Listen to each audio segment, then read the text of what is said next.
the back there? No. A little louder? Up? More. Up? Everyone's going to have to lean over and talk into the mic. Like that. All right. Okay, I'm going to turn it over to Mayor Sean Reardon. Thanks, Jordy. Unfortunately, my voice isn't as beautiful as Jordy's, so you're going to have to put up with mine for a second. I really just want to welcome everybody here today. These have been really great experiences, this Black History Initiative. I do want to thank Jordy Vining, Sid Rasky, and Dr. Korea Baumgartner for this effort. You know, it was funny, I've had a lot of family in town. I had a funeral this week. I had a neighbor and also my sister's father-in-law passed away suddenly last Saturday. So I had a lot of family in town, and one of them, my brother-in-law, is currently a colonel in the Air Force and was able to come home. He's deployed over in the Middle East, helping with the effort over there. You know, obviously scary times over there right now. But he came back this week, and we were actually just all at lunch, all the cousins, all the family, because he was heading back on a plane to get back to the Middle East through Germany later today. But we got talking about history, because he's a lover of history too, just like I am. And you know, the conversation around the table just became about how lucky we are to live in Newburyport, a city that celebrates their history, that does unique, really interesting things like this, because this just doesn't happen all over the place. And I was talking to someone before it started, but like, and this stuff just happens in Newburyport, right? Like, it's not getting pushed by anybody. It's coming from people. It's a grassroots effort to really celebrate, you know, our past, whether it's good or bad, recognizing that, learning from it, and pushing those stories forward. And here we are today in historic Patrick Tracy Square to talk about another wonderful story. So again, thank you for being here on this beautiful Saturday here in Newburyport. I'm going to turn it over to our wonderful state representative, Don Shan.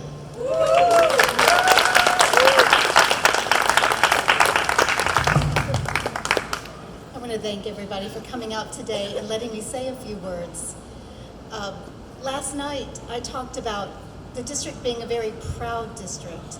And one of the things I think makes this region so special is that we are not afraid to revisit our history and to write new stories. The Black History Initiative is a terrific example of something that in another part of the nation might be a divisive concept. But here, it is part of our proud history, and it is part of what makes us such a strong community.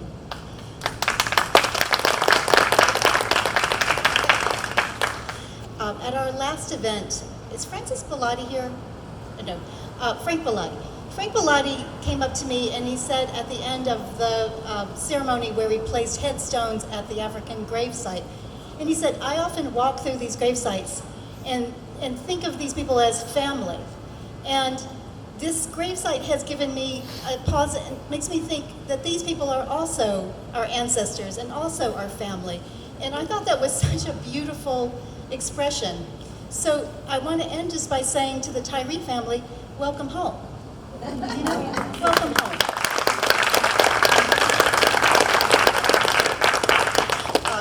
I'll end there. Who is next? Thank you so much.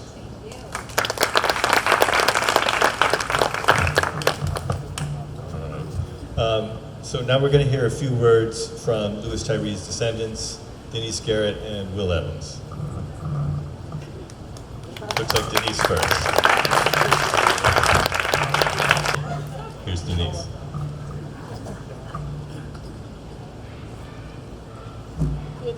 Good afternoon, everyone. Can you hear me okay? Yes.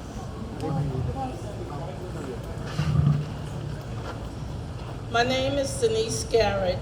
I am the great niece of Louis Clarkson Tyree, who is being honored here this afternoon.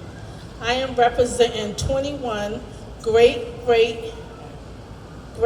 nieces and nephews and 72 great nieces and nephews and 71 great who would have loved to have been here to celebrate with us today.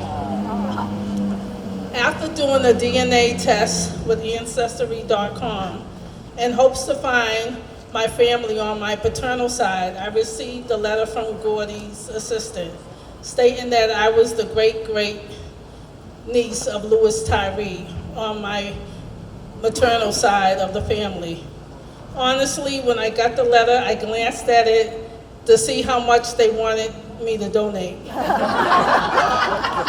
I laid it to the side to read it later. Later turned out to be 3 months. As I read it again, Googled the city of Newburyport Black History and went to my ancestry.com, and I started connecting the dots. I emailed Mr. Gordy, and he has been trying to put this event together.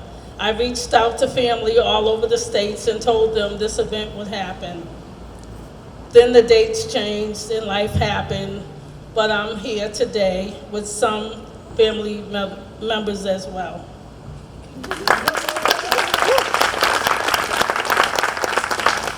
I want to thank the City of Newburyport Black History Initiative for recognizing my uncle, Louis Clarkson Tyreek, who came to this town to pursue his dream, making history come to light, and laying this foundation down today. Will be forever grateful and to have history to share with generations to come. I would like to thank the mayor and the senator in the town of Newburyport and all whom have been involved. A special thank you to Mr. Gordy for sending me a wealth of information and seeing that we be here today. I know this may be something that you do all the time, but you will always have a special place in my family's heart. Thank you, thank you, thank you.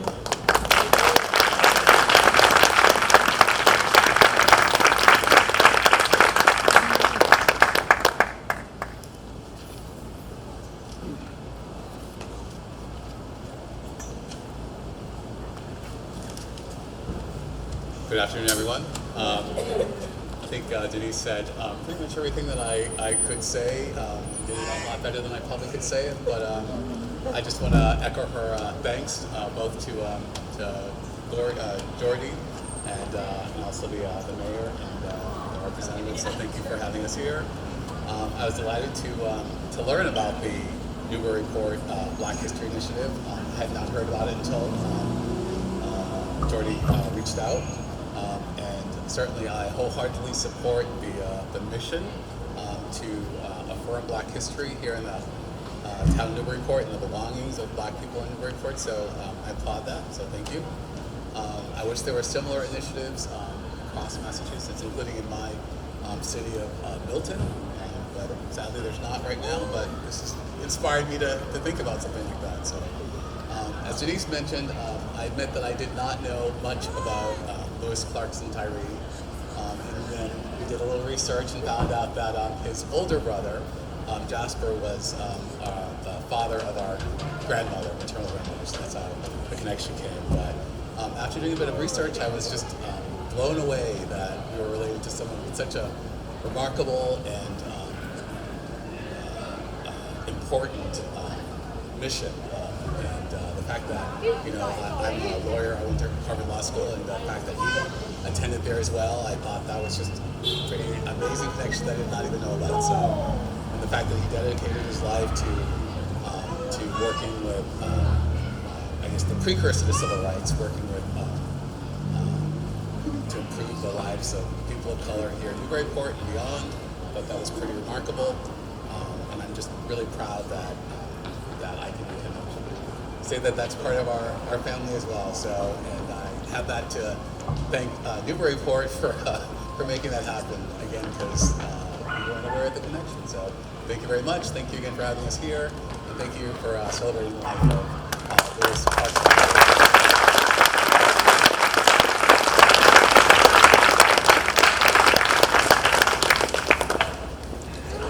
All right, that was great. Thank you so much, Denise and Will. All right, I'm just going to talk for a few minutes here and tell a little bit more of the story of Louis Tyreek. And in case anyone doesn't know, the actual sign is over there on the sidewalk. So please go see it over there. We're going to have a ribbon cutting at the end of the event.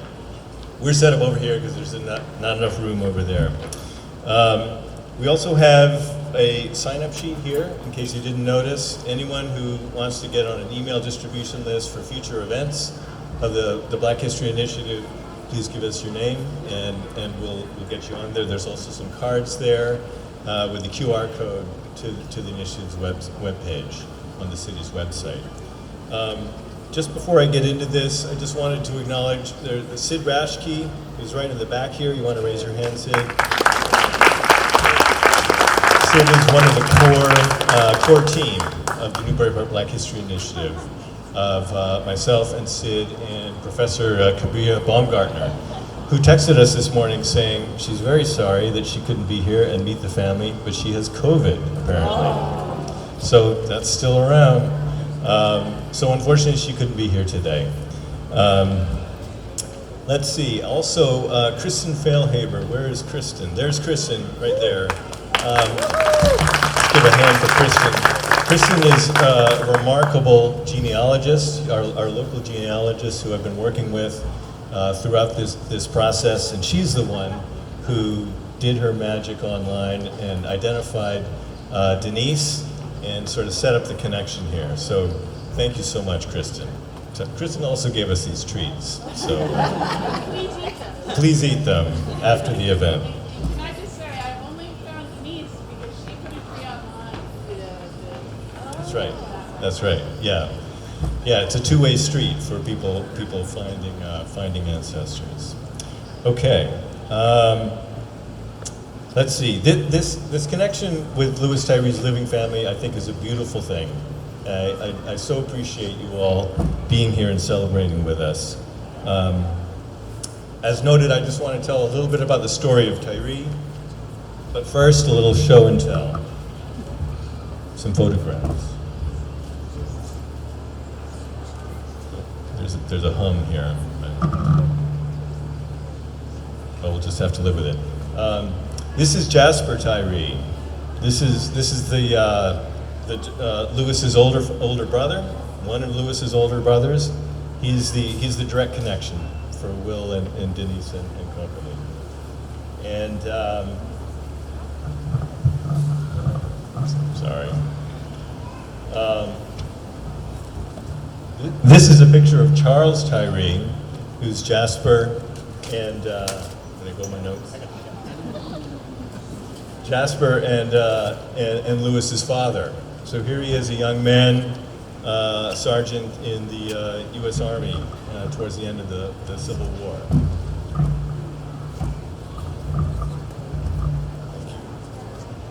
Here's a picture of the family back in Indianapolis. Some of the family.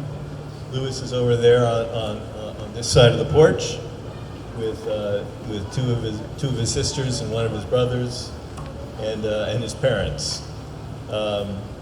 Louis was one of 6 surviving children of this family. Five children died in youth or infancy.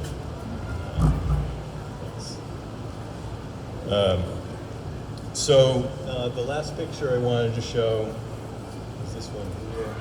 This is another portrait of Tyree a few years after he was here in Newburyport in 1918 when he was at the Boston University School of Law. And these images, these studio portraits, I think, are very powerful.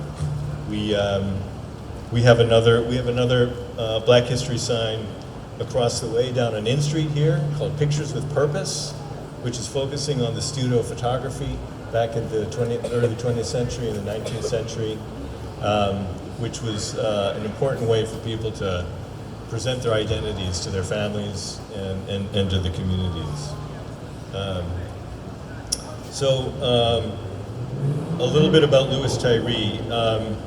Louis Tyree was in the newspaper a lot, the local newspaper, when he was living here in Newburyport. We looked up, the newspapers are all online, digitally through our library, searchable. It's an amazing resource. There's all these laudatory articles about him. So, about his scholarship, his diligence, his accomplishments, and it seems like Newburyport was welcoming him and supporting him as an individual. he, as the sign outlines, he came here as a very young man, 20 years old, from 1,000 miles. He traveled from Indianapolis, away from his family, away from his friends, away from everything he knew, to pursue an education. And he worked right around the corner from here, right up here, at a hotel called the Wolf Tavern. Wolf Tavern, that hotel is no longer here. Its owner knocked it down to build a gas station. Wish he hadn't done that, but Tyree worked there as a porter. And Louis Tyree went to Newburyport's high school, and he lived there, he boarded at the hotel, he worked there, and he earned money so that he could go to the prestigious Phillips Exeter Academy. He wanted a classical education that was and is a top prep school, top school in the country, and so he had support here while he was pursuing that dream. I do want to note that while he had significant support, the culture in Newburyport in this era was suffused with racism at the same time. At the same time as you're reading articles that are applauding this young man, there's terrible opinion pieces and comedy pieces and so forth that are very painful to read now. I'm not going to read a word of them to you, but suffice to say that racism has deep roots, as Representative Shand was saying, and we all need to be able to recognize that we have a complicated history. But Louis Tyree was someone he was nothing if he wasn't determined and resilient and very capable. So he did go on to Phillips Exeter, and he studied there, and he graduated from there in 1909. And he then went on to go to Clark University in Worcester, Massachusetts, and he was the first black graduate from that college. He graduated there in 1912. Clark University wrote an article about him and noted that during the commencement ceremony, when he's the only black student there, a prominent theologian was there as speaking. And apparently one of the things that he really wanted to make a point about was intermarriage among the black and white races is destructive to both. This is the kind of thing he had to deal with every day. Shortly after graduating from college, he came back here to Newburyport, again to work at the Wolf Tavern. And while he was outside directing a guest to get out of town, he was accidentally struck by a luxury Packard car driven by a millionaire white businessman. And he was really badly injured. And he worked as a porter, carrying things for people. Now he's on crutches, and he was really unable to work. According to the newspaper, the community of Newburyport rallied around him, and there was a benefit dance with a so-called large attendance right here in this building. This was called Griffin Hall. So, to help pay for his medical expenses, which were significant. And that's why we've located the sign right here. So that fall, he applied to Harvard Law School, and Newburyport had a Harvard club, and they gave him a scholarship to go to Harvard of $150. Guess how much the tuition was back then? $250. So it's gone up a little bit since then. He spent a year at Harvard. He didn't have enough money to continue. He had to drop out. It was a constant struggle. He was writing back to some of his professors at Clark, saying on the weekends he was working 12-hour shifts as a waiter every Saturday, every Sunday, and he was eating just 2 meals a day to try to keep expenses down.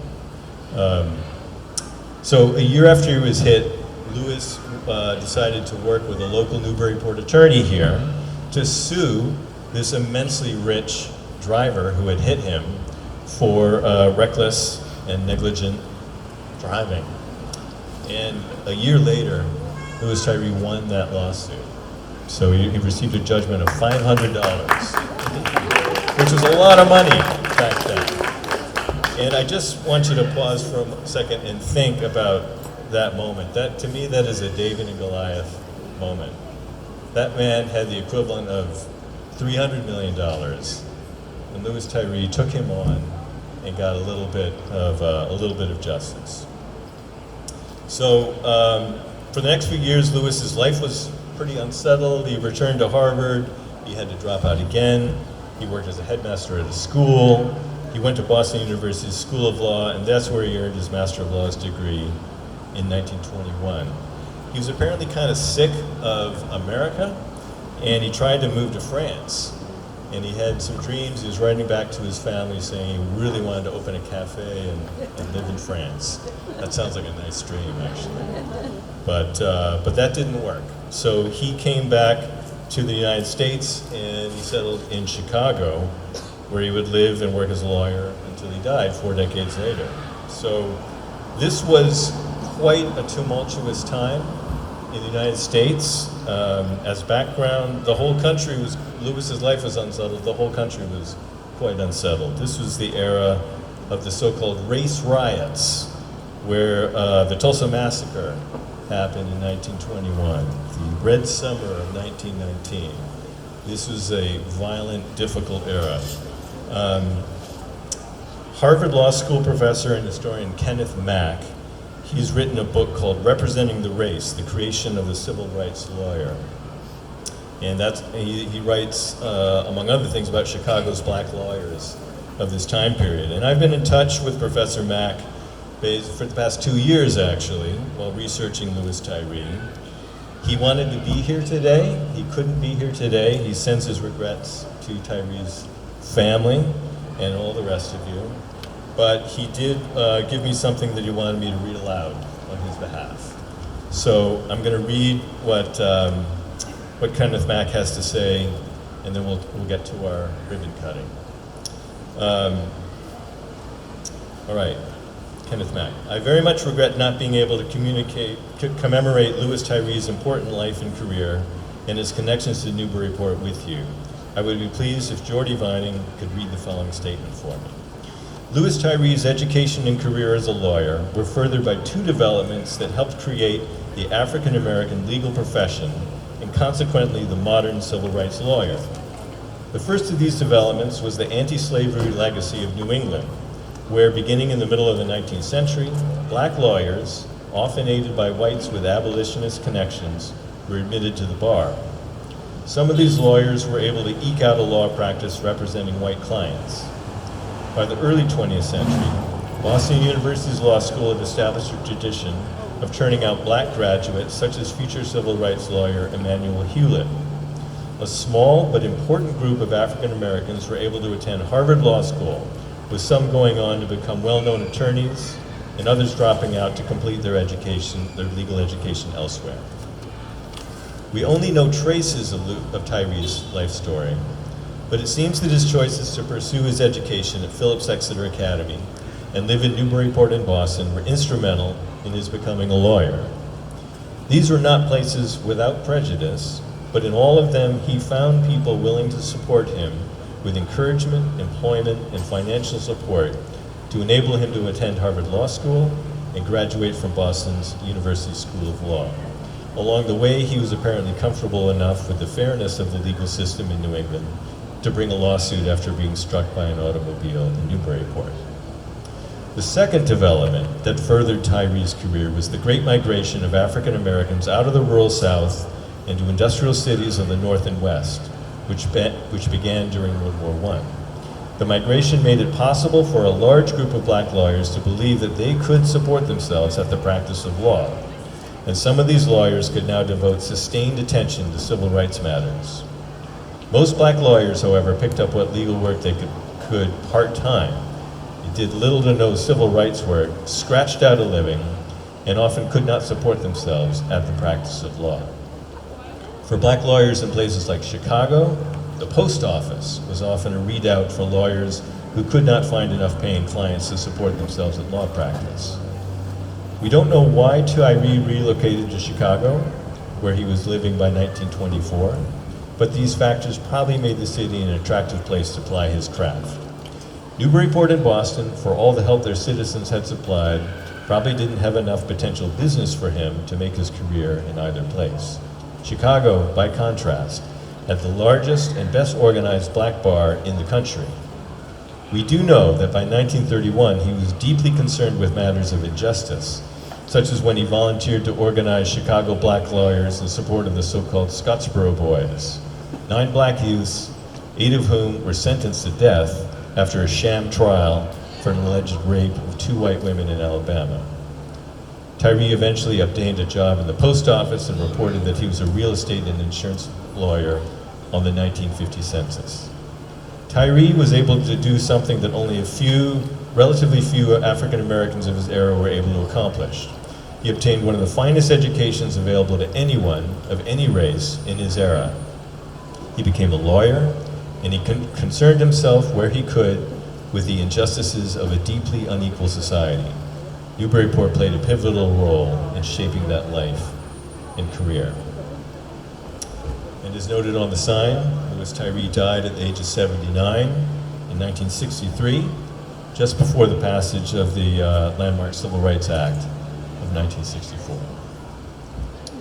So with that, that ends our speaking program, and I'm going to ask Kennedy, right here, to wield the giant scissors, and I'm going to ask his cousins and maybe their dad to come hold the ribbon, and we'll have the ceremonial unveiling of the sign.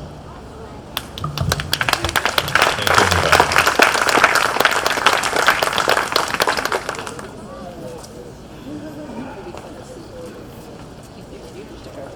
Yeah, that's good.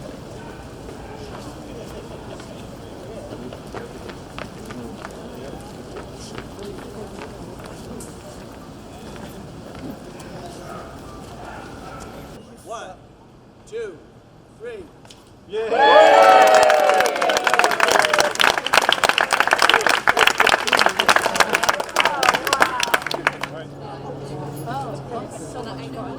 Oh my God, no, we can't stop thinking and talking again. I am, yeah.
I have.